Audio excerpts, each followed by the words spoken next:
和の国へ行くって。おう。何しようってんだ、和の国で。カイドウうっす。四皇カイドウ。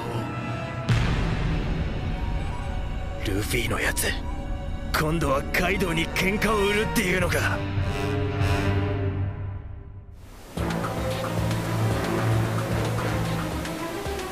滝を越えるぞ。ついに和の国か。なんだあれは。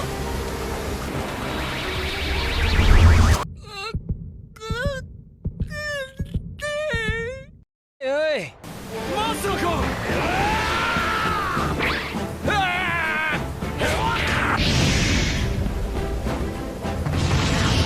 まずいことに。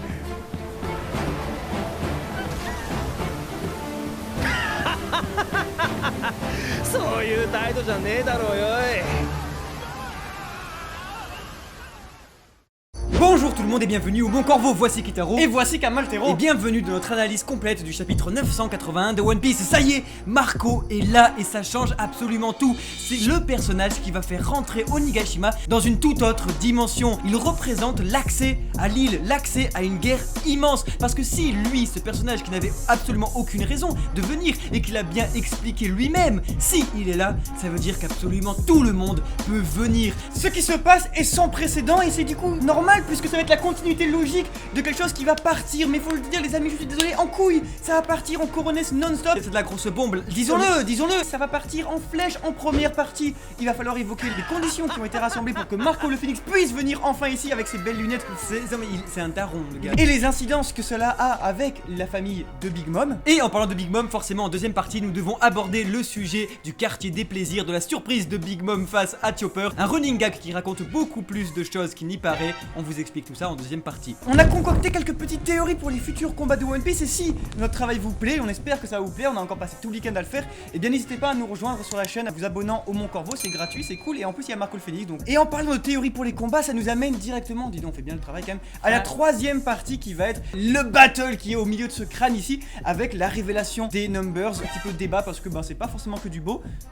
Clairement c'est moche, mais également sur des pouvoirs de fruits des démons, l'éveil, plein de bonnes petites choses, on voit ça en troisième partie. Ce chapitre prouve que la bataille d'Onigashima est toujours en préparation par son auteur, et c'est là, maintenant tout de suite, qu'il ne faut absolument rien louper de toute l'installation. Alors si vous pensez avoir loupé des petits détails, ne vous inquiétez pas, on est là pour tout vous raconter.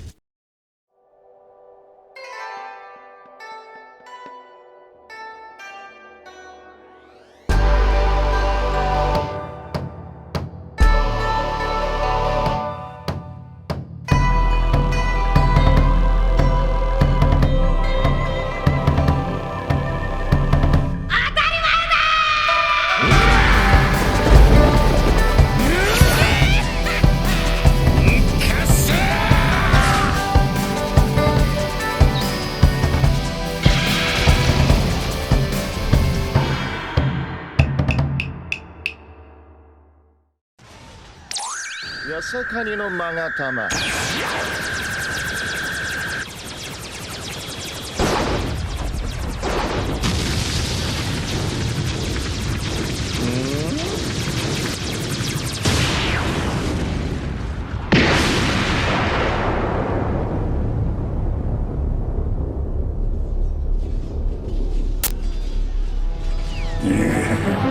Ex-commandant de la première flotte de Barbe Blanche, considéré comme un des plus puissants hommes au monde, Marco le Phénix, recruté par son ancien camarade Nekomamushi, arrive enfin sur Onigashima. Voici alors l'ultime récapitulatif et les théories sur le personnage tant attendu.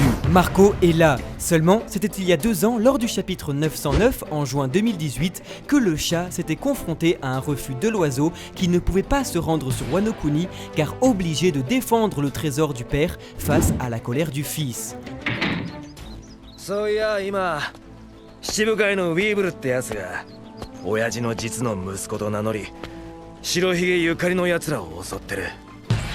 En effet, l'île du Sphinx, pays natal d'Edward Newgate, était menacée par Edward Weeble, s'autoproclamant son fils, et manipulé par sa mère, Miss Bakin, qui comme Barbe Blanche est une ancienne membre des Rocks et fait croire à son fils qu'il est le seul héritier de la fortune de l'empereur et non son ancien équipage qu'il juge illégitime car ne partageant pas son sang.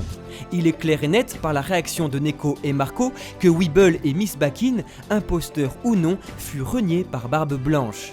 Il est donc légitime de se demander pourquoi est-ce que l'homme qui désirait plus que tout une famille renierait la seule qu'il possède, renierait sa femme et son enfant. Weeble est-il alors vraiment le fils de Barbe Blanche? Une chose est sûre, Miss Bakin et Barbe Blanche partageaient bien le même navire il y a 40 ans. Il serait alors possible que Newgate eut un fils avec Bakin, mais fut trahi. Car ce n'est pas la faute de l'auteur de le répéter depuis 23 ans, mais dans One Piece, comme dans la piraterie, ce qui fait le lien n'est pas le sang, mais dirons-nous l'alcool.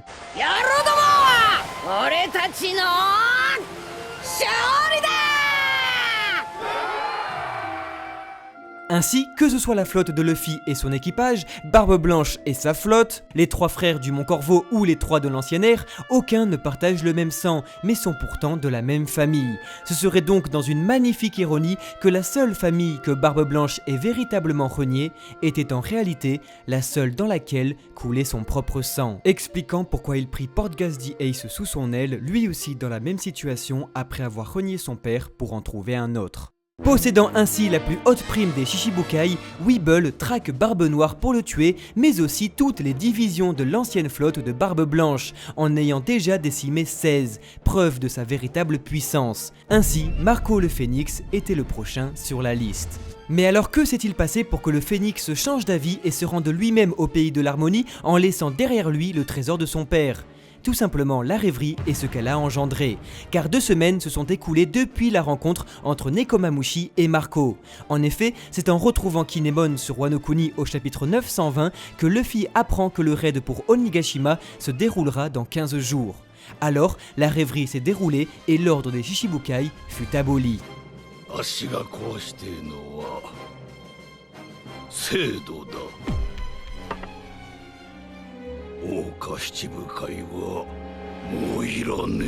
Rappelez-vous, c'était au chapitre 956 que nous apprenions alors que le plan de Fujitora avec Cobra et Riku fut un succès et que Baggy, Hancock, Mihawk et Weeble étaient redevenus des criminels aux yeux du gouvernement.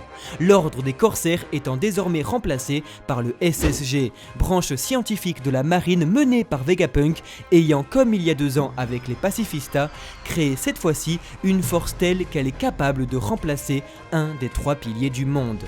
Ainsi, Weeble, au chapitre 956, semble occupé par la marine et sa nouvelle arme, expliquant pourquoi Marco semble libre de se rendre sur Wano Kuni, l'île du Sphinx n'étant plus menacée par la colère de l'ex-Shichibukai. Et le Phénix, qui avait un message à donner à Monkey D. Luffy, va pouvoir lui donner directement, rencontrant enfin celui qui l'a sauvé et qui porte aujourd'hui la flamme de son ami.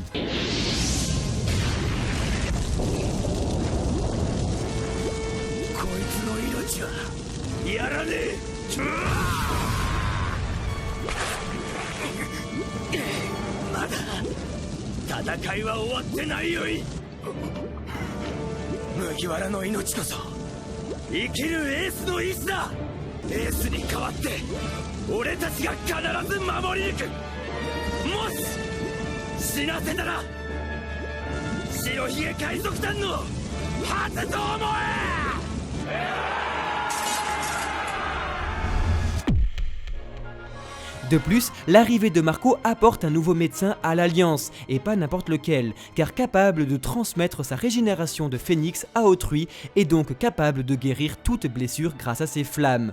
Le parallèle créé entre lui et King, faisant chuter la famille Charlotte, annonce un futur affrontement entre les 2 bras droits d'empereur et utilisateurs de Zoan permettant de voler, créant un véritable combat aérien, une première dans One Piece. Enfin, la punchline de Marco envers les pirates de Big Mom, qui écrite par un malin auteur, est plausiblement à prendre au pied de la lettre. Ainsi, il est fort possible que l'équipage de Big Mom n'arrive jamais à se rendre à Onigashima. Ayant pris 15 jours pour remonter, la bataille, elle, ne durera pas aussi longtemps, permettant premièrement à équilibrer les forces des deux camps, l'Alliance gagnant un des plus puissants hommes au monde et l'ennemi perdant un équipage complet d'empereurs.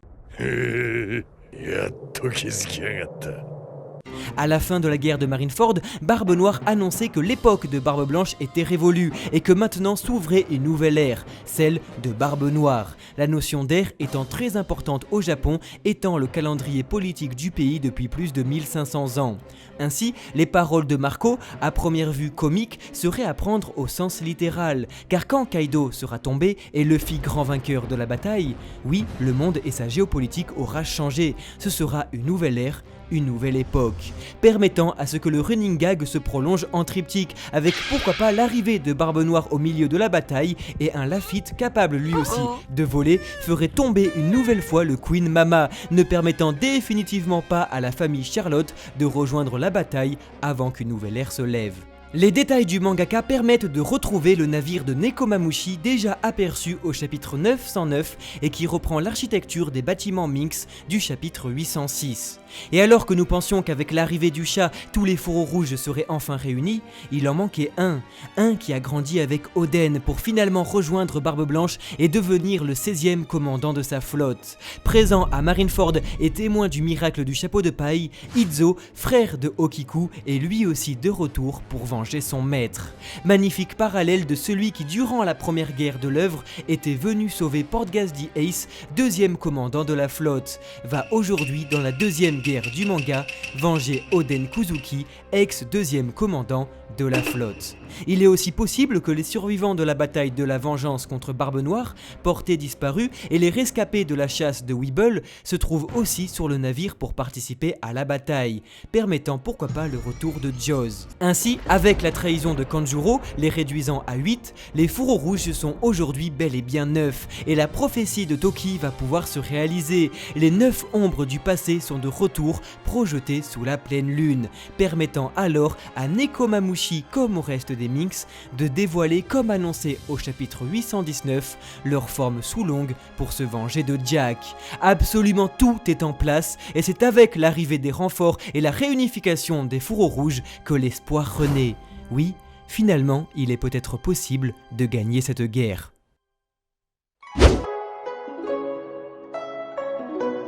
Nous voilà dans le quartier des plaisirs avec des glycines, elles sont là, c'est beau, ça brille et ça a beaucoup de signification la glycine, un petit peu au Japon surtout parce que c'est une fleur qui va symboliser eh bien, déjà la femme dans son kimono au Japon, mais également l'emprise qu'elle peut avoir chez les hommes puisque ça peut tenir certains messages funèbres comme malheur à toi si tu m'échappes, bref vous savez la femme forte et l'emprise de celle-ci sur la masculinité. Du coup on a ici clairement ce qui est proposé par Black Maria, on voit que c'est la seule Tobiropo qui est un petit peu la seule en kimono, on voit qu'il y a une certaine volonté japonisante chez elle, on voit clairement qu'elle marque son armoirie du quartier des plaisirs, malheur aux hommes qui se lient aux femmes. On est ici du coup dans un discours qui voudrait un petit peu que Sanji, pourquoi pas, pourrait entamer un combat, ou alors ça va être bien une sorte de mini foreshadowing pour ce qui va arriver juste après avec le personnage de Sanji. Juste pour venir sur la glycine, eh bien c'est du coup très utilisé dans les armoiries d'Edo, qui est du coup l'air utilisé par Oda pour dépeindre Wano Kuni, et également eh bien d'une scène très célèbre de Kabuki qui va être celle de la jeune fille à la fougasse, qui va être celle de la jeune fille à la glycine.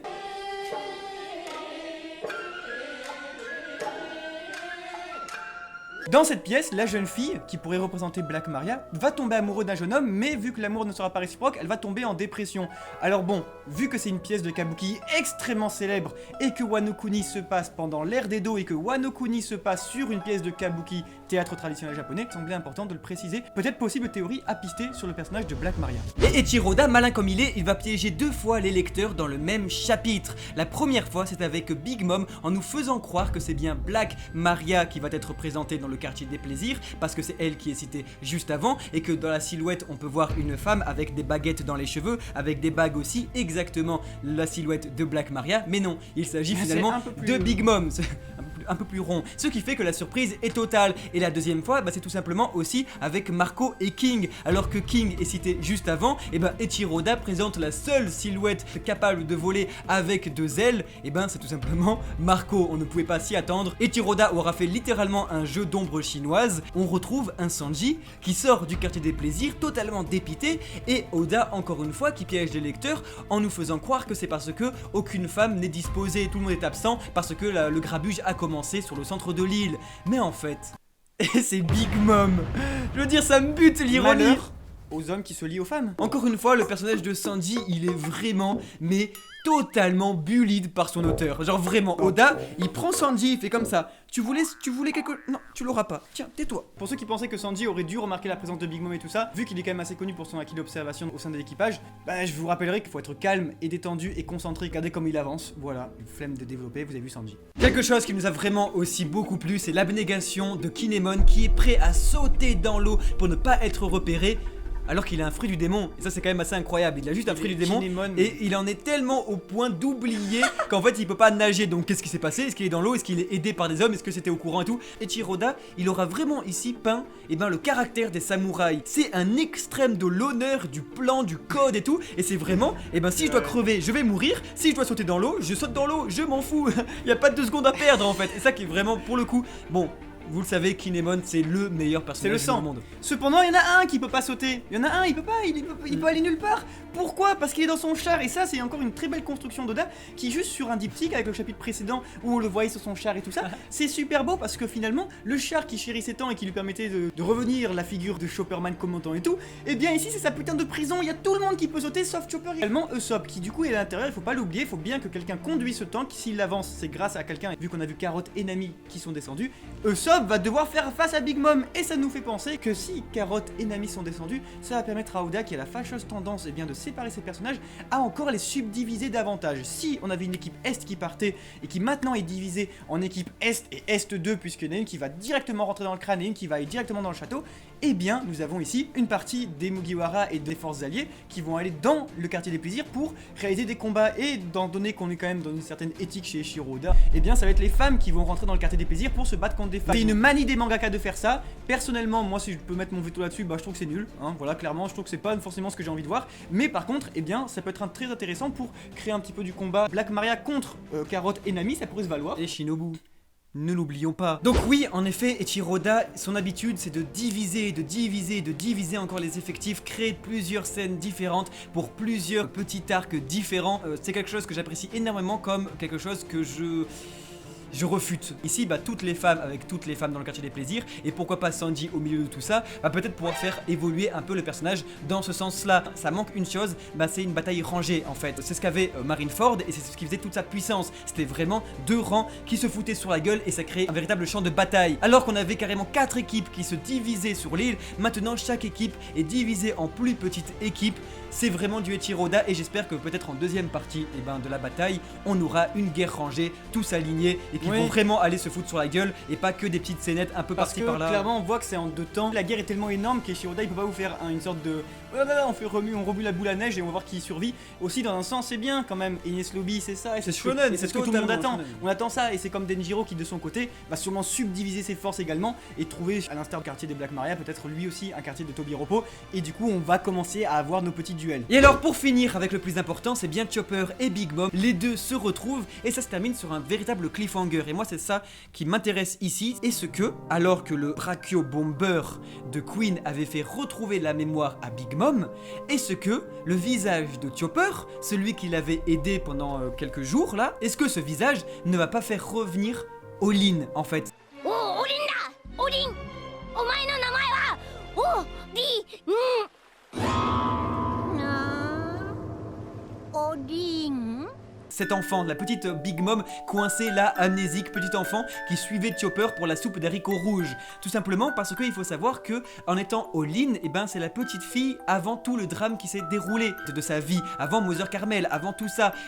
Quand elle était à ce point-là, zéro de petite fille, elle avait une figure paternelle qui était Strozen, qui l'avait nourrie, qui l'avait fait devenir monstrueuse et qui avait créé un empire. Mais sauf que là, comme elle est amnésique et qu'elle est redevenue à ses 8 ans, cette nouvelle figure paternelle, c'était Chopper.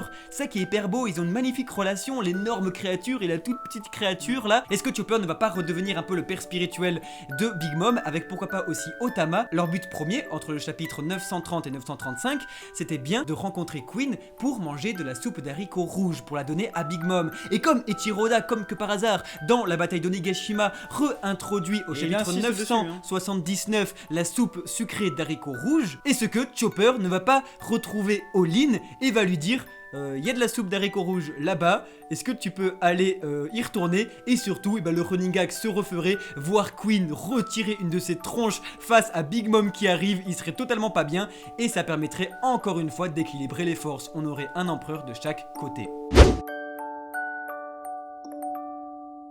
De retour sur un peu l'intrigue principale, parce qu'on a quand même du Kid, du Zoro, du Apu, etc. On a enfin l'explication, on vous le disait la semaine dernière, sur l'idée que c'est normal de se faire avoir par Apu, puisqu'on peut pas comprendre ses attaques et que du coup les premiers dommages infligés, non, ils sont normaux, c'est le B.A.B.A. Et maintenant qu'on connaît les bails, et bien grâce à Killer on comprend qu'il suffit de se boucher les oreilles, et maintenant Apu il peut plus dire grand chose. Ça nous fait penser au fait que Brook, lui, et bien vous savez, on se disait peut-être combat musical et tout, et ben là ça se confirme dans la mesure où Brook, il n'a pas d'oreille. Et alors, quel fantasme c'était ça que de revoir la pire génération ensemble. Voir l'équipage de Kid allié à l'équipage des Mugiwara, c'était quelque chose que tout le monde voulait voir au fond de soi-même, c'est sûr et certain. Et Killer est véritablement le Zoro de Kid. C'est vraiment lui qui, comme le montre dans ce chapitre-là, s'est sacrifié totalement à accepter le smile d'Orochi pour avoir une chance de sauver son capitaine. Comme Zoro avait donné sa vie, était prêt à mourir sur Thriller Bark pour sauver son capitaine. Et ici, encore une fois, c'est lui qui rappelle en plus alors dans son capitaine en lui disant: oh, tu fais pas ça, comme Zoro, lui, dans le plus grand des culots, quand même, on va pas se le cacher, dit à Luffy d'être discret alors que lui ne l'est pas du tout. Incroyable. Bref, on voit qu'il y a encore une fois ici un parallèle d'écriture entre les deux, et que alors que les deux équipages ne s'aiment pas du tout, et au fond, ils sont identiques. Mais alors voilà qu'arrive, et c'est très important quand même, le premier Numbers qui ne ressemble à rien de la silhouette qui était présentée, mais c'est du Eiichiro Oda. Et alors ce Numbers, en plus d'être un énorme slave, là il est habillé en Adidas, et bien déjà, 1, il est chum, et de 2, il s'appelle Hacha, de 3 même, c'est son rire. Et alors, ce qui est vraiment important, c'est que Hacha, ça veut du coup dire, voilà, 14h en fait, 14h du coup, c'est l'heure petite en cas de 14h, au calme, Et vu que c'est les numbers, on peut penser, que chaque number, ça va être une sorte d'horaire de miam miam, c'est-à-dire qu'on va avoir genre 20h le souper, 16h le goûter, etc. Vous comprenez l'idée? Déjà, s'ils se mettent tous à rire avec leur nom, ben ça va être giga cringe. Non, mais on est foutu. Il faut savoir que pour le coup, je pose vraiment mon veto. Bien que c'est Eiichiro Oda, je sais très bien que tu as des mois et des années devant toi pour me convaincre de cette telle abomination, mais c'est d'un chum, c'est dégueulasse. Je n'aime pas du tout ce chara design, surtout qu'avant, ça c'est vraiment du Oda, à nous présenter des ombres de ouf et tout. Je suis désolé, je suis un garçon, je suis un gosse encore, et moi quand je vois des gros démons comme ça et des petits enfants cachés sous un arbre et qui disent: oh, ils vont nous bouffer. D'où il va te bouffer? Ils sont chum, ils sont dégueulasses, ils sont immondes, ils sont bourrés. Il a tellement le chic pour déconstruire ses personnages, et je le sais qu'il va me prouver tort. Je sais très bien qu'en fait à la fin de l'arc je vais être là en mode: oh putain, eux les numbers c'était vraiment les meilleurs. Et Eiichiro Oda, c'est le Victor Hugo du game, Il fait absolument toute la beauté dans la laideur, et ça depuis 23 ans, j'en suis conscient. Mais pour le coup là, c'est pas beau, c'est pas beau, c'est dégueulasse, c'est moche, c'est pas charismatique, c'est ça, ce n'est pas charismatique. Tu peux être moche et être très charismatique. One Piece en est la preuve. Là, tu pues. Va faire autre chose. Je sais pas, mais il est pas beau. Il est vraiment en slave, il est vraiment en Adidas, là, il est en jogging, putain. Mais c'est pas normal au bout d'un moment. Qu'est-ce que c'est que ce truc là? Fuck là, autant c'est une création et tout, mais on avait bien vu que le truc de géantification de Big Mom là, est-ce que je m'énerve tout seul ou Hacha dans la sauce là? Moi, ce qui m'intéresse le plus, au-delà de Hacha là, et bien ça va être Wuzu qui, depuis quelques petits chapitres, on voyait son équipage se dévoiler au fur et à mesure, puisque vis-à-vis de son tatouage, on comprenait que, ceux qui avaient sur le tissu le même œil, comme Bao Wang, faisaient partie de son équipage, et on en voyait un petit peu comme ça partout, ils faisaient la teuf. Et du coup, maintenant, on les voit, ils sont là dans leur petite case. Et ce qui est très intéressant, c'est qu'au début, je me suis dit, putain, peut-être qu'ils vont avoir un troisième œil chacun, parce que s'ils cachent avec un bout de tissu leur œil, et qu'en plus de ça, s'ils n'ont pas ce bout de tissu avec cet œil-là, ils ont un masque sur le haut de leur visage qui fait que du coup, ils cachent un œil. Et bien, systématiquement, tous, on ne peut pas voir leur front. Alors, le symbole de l'œil pourrait expliquer cela, etc., qu'ils aient un troisième œil. Mais le plus important, moi ici, c'est que je me suis dit, mais putain, mais lui là, il a pas des oreilles de chat. Lui, c'est pas un gros tigre style le mec du David Backfight. Et Et c'est pas un putain de chat littéralement le Minx là? Et c'est quoi de Catwoman là? Obligé, désolé, c'est l'équipage du chat, hein, on en est là, désolé Kulo. Ou en tout cas du félin. Et ici du coup je me dis, oui, est-ce qu'on peut pas avoir ce Zoan préhistorique tant attendu par les fans parce que Wano Kuni, les dinosaures et tout ça, ce serait celui du tigre à dents de sabre. Mais c'est vrai que vous pouvez remarquer qu'il est vraiment entouré de 2 Catwoman, il y a à côté un léopard, il y a un tigre de l'autre, on a vraiment l'équipage du félin. Ce serait excellent pour la première fois d'avoir le full tigre à dents de sabre. Incroyable, je le veux. Faut pas oublier que la dernière fois qu'on avait un félin dans One Piece, c'était Rob Lucci, c'était un des meilleurs combats du manga et un des antagonistes les plus charismatiques de l'œuvre. Je dis ça, je dis rien. Enfin, on peut finir quand même cette review sur l'idée que chez les animaux, on s'en fout de son prochain et tout ce qui importe, c'est de gratter des places, etc. On comprend que les Okamban ont envie que les Tobiropo tombent, les Tobiropo ont envie que les Okamban tombent. Queen a sûrement envie de faire tomber quelqu'un, on sait pas si ça va être Drake ou pourquoi pas Uzu, dans la mesure où Uzu, on est sûr que lui veut faire tomber Queen. Si grappe Yamato, ces gens, ils ont tellement la confiance pour dire que Luffy, Zoro, Kid et tous ces gens-là, ce sont quelques rats. Le mec, il a tellement la confiance qu'il se dit je m'en bats les couilles de ces jeunes là, on va aller chercher Yamato. Et est-ce que ce serait pas par hasard les chats et les félins en général qui chassent les rats et les souris? Mine de rien, il est intelligent, il se dit si je chope Yamato, et bien peut-être comme ça je pourrais affronter Queen et le faire tomber. Parce que dans le 978, il disait qu'est-ce qui se passerait si Queen il devait clamser, clin d'œil. C'est une meute, c'est des animaux, il n'y en a pas un pour rattraper l'autre. Encore une fois, il y a vraiment une dichotomie avec l'équipage de Barbe Blanche et c'est ça qu'on adore. Faut bien comprendre qu'ici ce n'est pas la bataille qui a véritablement commencé, c'est encore les préparations. Kaido ne prend pas ça au sérieux, personne ne prend ça au sérieux, chacun trame leur truc dans leur côté. Il y a carrément des histoires de succession, des bails sombres, de meurtres et tout. Le théâtre des illusions qui était sur Wano Kuni se poursuit sur Onigashima et la bataille n'a pas véritablement encore commencé. Petit détail aussi très important pour Big Mom, Eiichiro Oda nous fait comprendre qu'elle n'a pas connaissance du véritable port officiel pour se rendre sur Wano Kuni, qui est celui souterrain emprunté par Apu au chapitre 954. Ça permet d'arriver directement en Akumai. C'est pourquoi ici, l'équipage de Big Mom prend toujours la cascade. Les pauvres. Voici tout ce qu'il fallait savoir sur le chapitre 981 de One Piece. Merci à tous d'avoir regardé cette vidéo jusqu'au bout. Sachez aussi que pour nous encourager, vu qu'on prend vraiment tous nos week-ends, vendredi, samedi et dimanche pour préparer nos vidéos, les écrire, les monter, tout ça nous demande beaucoup de travail. Donc si vous voulez nous encourager, le meilleur moyen c'est de vous abonner à la chaîne. Merci beaucoup, on est très reconnaissant pour tout ça. Ça permet tout simplement à la chaîne de progresser, de monter, d'aller toujours plus haut. Comme l'équipage de Big Mom dans la cascade. Oui mais après il tombe. On se retrouve la semaine prochaine pour le chapitre 982 de One Piece, on a déjà hâte d'y être.